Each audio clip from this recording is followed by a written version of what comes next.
우리가 겨울이 되고 성탄절이 가깝게 되면 뭐 한 가지의 그러한 그 이야기가 소설이 생각나곤 합니다.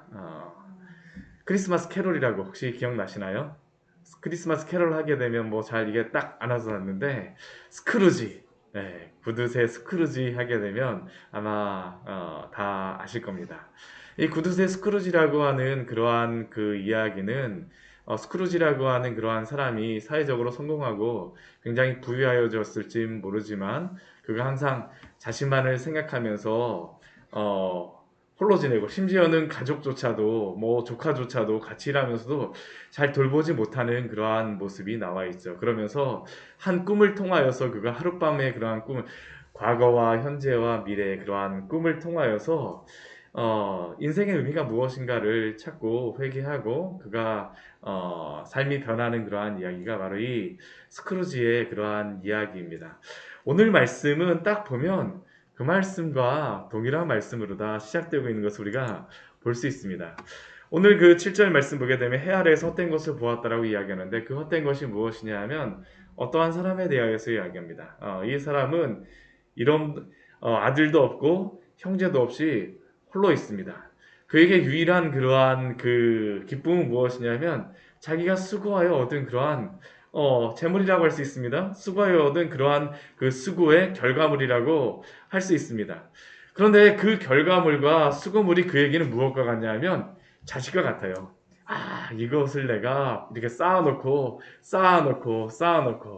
한편으로는 그 수고가 그에게는 그 전부죠. 그렇죠. 전부이고 이 수고를 위해서 날마다 애쓰고 쌓여가는 것을 볼 때마다 정말로 와, 내가 이만큼 성취하였구나라고 그 생각하는 사람입니다. 그 마음에 있는 그 욕심을 채울 수가 없죠. 그러니까 그는 항상 그 수고에는 끝이 없이 항상 살아가고 또한 자신이 그러한 성취하고 부유하고 해놓은 것을 보면서 족하게 여기지 않고 만족하지 않지만 어느 날 갑자기 딱 머리를 때리는 현타라고 요즘에 이야기를 하더라고요. 현실에 대한 그런 자각이 오게 됩니다. 그게 무엇이었었냐면 오늘 나온 것 같이 내가 누구를 위하여서 도대체 이렇게 수고하고 나를 위하여는 행복을 누리지 못하게 하는가. 내가 지금 이렇게 열심히 수고하고 노력하고 어찌 보면 인생의 황혼기가 왔을 때에 스크루지와 같이 꿈으로써 그는 보았던 것 같은데 스스로가 자신이 곰곰이 생각해 보니까 내가 이렇게 쌓아놓고 이렇게 열심히 성취한 것이 도대체 누구를 위해서 이렇게 수고하였는가? 심지어 그는 얼마나 그 아끼면서 살았던지 자신을 위하여서도 함부로 그렇게 사용하지 못합니다. 나를 위하여서도 이 행복을 누리지 못하게 하였는가? 얼마 전에 제가 그 뉴스에 보니까 해외 토픽 뭐 비슷한 그러한 뉴스에 보니까 이런 그 뉴스 짤막한 뉴스가 나왔더라고요. 이게 뭐였었냐면 미국이었었나요? 어떤 나라에서 그 갑자기 그 사람은 어떤 사람에게 막 그 돈이 들어온 거예요. 통장을 보니까 돈이 들어와 있어요. 왜 들어왔나 보니까 어떠한 한 사람이 굉장히 부유한 사람이 있었는데 형제도 없고 가족도 없습니다. 그렇게 해갖고 갑자기 죽고 났는데 그럼 그 유산을 어떻게 해야 되는가 보니까 가까운 친척이 누가 있나를 보니까 알지도 못하는 친척입니다. 그 사람이 성공을 알지만 알지도 못하는 그 친척에게 이 유산이 다 돌아간 것입니다. 갑자기 이런 걸 딱 보게 되면 우리는 어떻습니까? 기쁠지 모르겠어요. 그렇죠? 그러나 오늘 지금 여기서 나오는 말씀과 동일하죠. 그가 했던 그 수고가 도대체 누구를 위한 것인가? 이 땅에 쌓아놓은 것이 도대체 누구를 위한 것인가? 나도 누리지 못했던 그것이 도대체 무슨 의미가 있는가? 다 헛된 그 수고라라고 이야기를 합니다. 오늘 전도서 말씀에서는 그것에 대하여서 한 가지 이야기를 하는데, 그러면 이 사람에게 불행한 이 수고를 한 이 사람에게 이렇게 살아가는 사람들에게 오늘 전도자는 무엇이라고 말할까요? 그것은 함께하는 기쁨과 유익을 발견하라라고 말씀합니다. 우리가 전도서의 말씀에서 여호와를 경외하라는 그러한 말씀의 중심적인 그러한 부분이지만 또 우리가 십계명의 말씀을 보게 되면 두 가지의 사랑에 대하여서 이야기합니다. 첫 번째는 하나님을 사랑하는 것이고 두 번째는 내 이웃을 내 몸과 같이 사랑하라라고 말씀하고 있습니다. 함께하는 기쁨이 있다라는 것을 우리에게 알려주고 있죠. 우리 9절 말씀에 보게 되면 두 사람이 한 사람보다 나은 것은 수고함을 어떻습니까? 좋은 상을 얻는 것이죠. 함께 얻는 것입니다. 함께 얻어요. 우리가 그 뭐 월드컵을 보아도 혼자서 보고 나서 와 하는 것보다 월드컵 보고 나서 어떻습니까? 옆에 누구라도 있으면 박수라도 이렇게 막 치면서 하면 어때요? 굉장히 기분이 좋잖아요. 그렇죠? 잠자던 부모님도 깨워갖고 막 이렇게 흔들어 깨우고 싶은 게 우리의 마음. 우리 뭐 그런 게 우리의 마음 아닙니까? 함께하는 것이 얼마나 즐거운가, 기쁜가. 한 사람이 넘어지게 되면 또 한 사람이 옆에 있으면 어떻습니까? 붙들어서 일으키려니와 홀로 넘어지게 되면 아무도 일으키는 자가 없다라고 이야기를 하고 있습니다. 또 두 사람이 함께 누우면 따뜻하지만 한 사람이면 어찌 따뜻하냐라고 우리에게 질문하고 있죠. 제가 그 예전 그 대학생 때 군대 가기 전에 읽었던 소설이 있는데, 그 소설이 아니라 인물에 대한 인도의 전도자 썬다싱이라고 하는 그러한 책을 읽었던 적이 있습니다. 근데 그 책에 보게 되면 인상 깊었던 그러한 그 사건이 한 가지가 나오는데, 그 인도의 전도자 이 썬다싱이라는 이 분은 굉장한 그 복음의 열정을 가지고 애썼던 분인데, 힌두 그 교회의 그러한 지역에서 예수님을 믿고 그 구원을 받고 거듭났습니다. 그러고 나니까 그의 마음속에 무엇이 있냐 하면 복음을 전하고 싶은 그러한 열망이 솟아났어요. 그래서 이 인도에서 요즘에 뭐 중국하고 뭐 그 인도하고 이렇게 그 경계 지역 아마 거기였던 것 같은데, 이 인도 지역에서 어디로 다 복음을 전하러 가냐면 이 히말라야를 넘어가고 티벳으로 다 복음을 전하러 가는 것입니다. 몇 번을 계속 그렇게 전화하면서 이렇게 살았던 그러한 분이 인도의 성자 썬다싱이라고 하는 이러한 분인데, 이분이 어느 날은 그 히말라야를 넘으려고 그러는데, 이 여름이었었는데 히말라야가 높다 보니까 눈이 굉장히 많이 오는 그러한 일이 발생을 했습니다. 근데 그가 이 히말라야를 넘어서 오는데 이 부탄에 있었던 그러한 사람이라고 이야기를 합니다. 같이 동료와 같이 그 길을 히말라야를 넘기를 같이 해갖고 넘고자 하는데, 그 두 사람이 같이 가다 보니까 무엇을 발견했냐 하면 갑자기 눈이 와서 눈에 파묻혀서 죽어가고 있는 한 사람을 발견하게 되었습니다. 근데 그 사람을 발견하고 나니까 이 썬다싱하고 그 다른 그 사람하고 갑자기 논쟁이 발생했어요. 이 사람을 썬다싱은 데리고 가야 된다. 근데 이 사람은 이 사람을 데리고서 넘어가게 되면 우리도 다 위험해질 수 있다.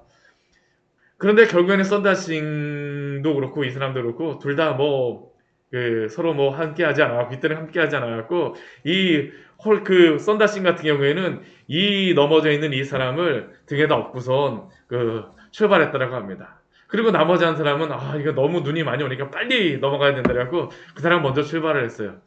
근데 결과적으로 어떻게 됐느냐? 한참 이 썬다싱이 이 거의 동사할 뻔한 사람을 업고선 히말라야를 넘으려고 하니까 얼마나 힘들었을까요?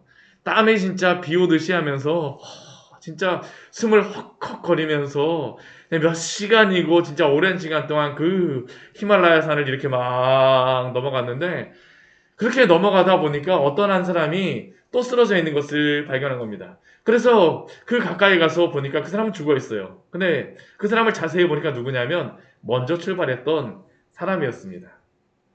썬다싱이라고 하는 이 사람 같은 경우에는 결국엔 그 사람을 데리고 히말라야를 넘었어요. 넘다가 동사하지 않았던 이유가 같이 업고선 이렇게 가다 보니까 결국에는 업고 갔던 사람도 그 체온에 몸이 녹아갖고 두 명 다 살았다라고 이야기를 합니다. 우리가 그렇죠. 한 사람이면 우리가 그 체온으로 따뜻해질 수 없지만 두 사람이 하면 어떻습니까? 따뜻하다라고 말씀하고 있지 않습니까? 우리 12절 말씀에 보게 되면 이렇게 말씀하고 있습니다. 한 사람이면 패하겠거니와 두 사람이면 맞설 수 있나니 세 겹줄은 쉽게 끊어지지 아니하느니라.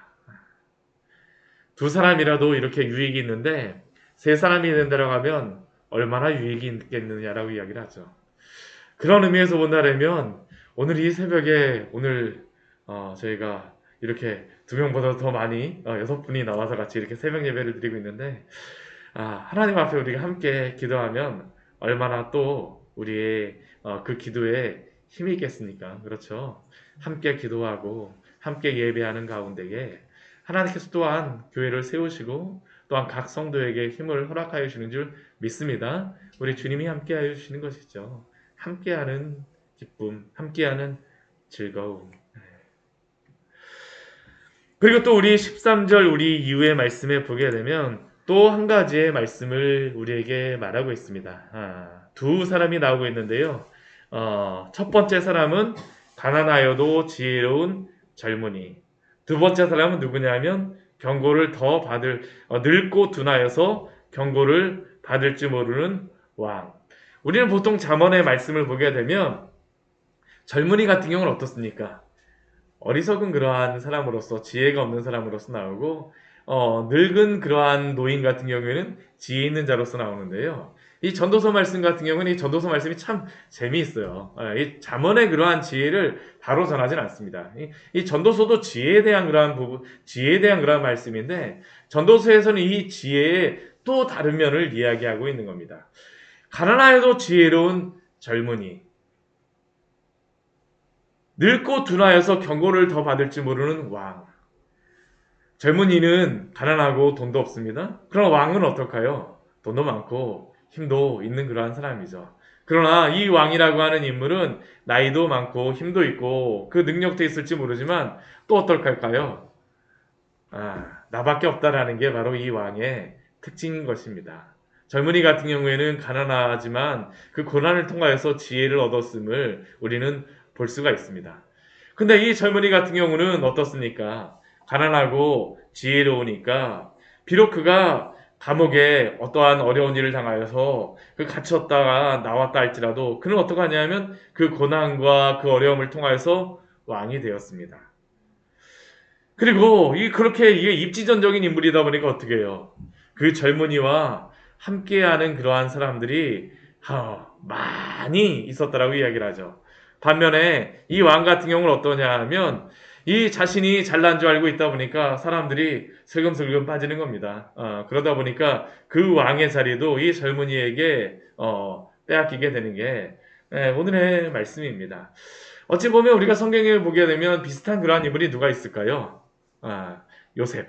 물론 그 애굽의 왕이 그렇게 된 건 아니지만 그래도 요셉이라고 하는 인물이 보게 되면 그 어렵고 여러 가지 고난의 환경에서 그가 애굽의 총리가 되어지고 또 다윗과 같은 인물도 비슷할 것입니다. 그렇죠? 다윗과 같은 그러한 인물도 이렇게 왕이 되어지는 그러한 우리가 말씀을 볼 수가 있습니다. 그런데 우리 전도서의 말씀은 우리 16절 이것으로서만 끝나지 않습니다. 그래서 우리가 잠언 말씀 같은 경우에는 이 끝나게 되면 무엇으로 끝날까요?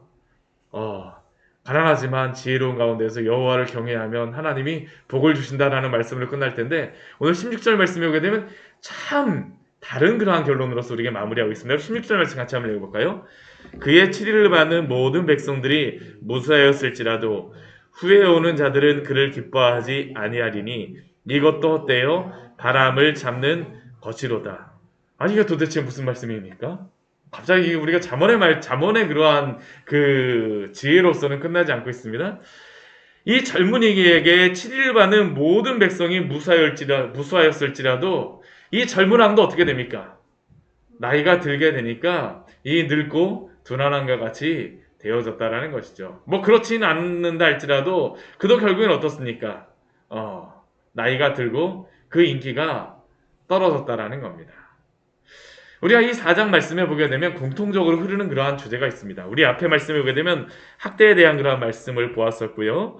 그리고 또 우리 뒤에 그 말씀에 보았어도 수고와 제주로 말미암아 이웃에게 시기를 받는 것들.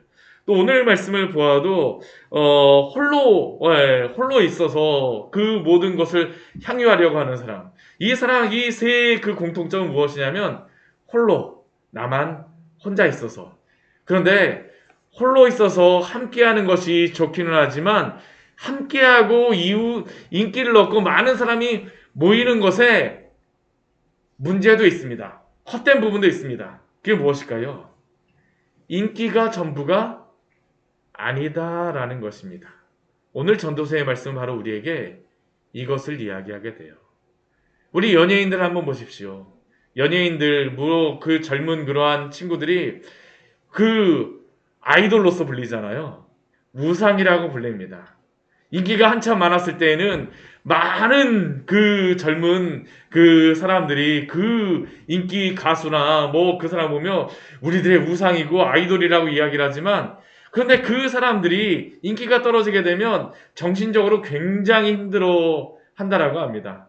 왜냐하면 그 인기를 가지고 그 사람이 살아갔었는데 막상 그 인기 있었던 게 다 떨어지고 나니까 그 삶이 너무나도 공허해지는 것이에요. 사람들이 젊었을 때는 그 사람을 무상으로 섬겼었지만 실제로 그 사람은 앞에 있는 그 많은 관객과 그를 따르는 팬들이 그에게는 무엇이었을까요? 우상이 되어졌다라는 겁니다. 우리가 사람과 함께하며 우리가 함께 지내는 것이 좋습니다. 그러나 우리와 함께하는 사람이 우상이 되어지면 안 된다라는 것을 기억하십시오.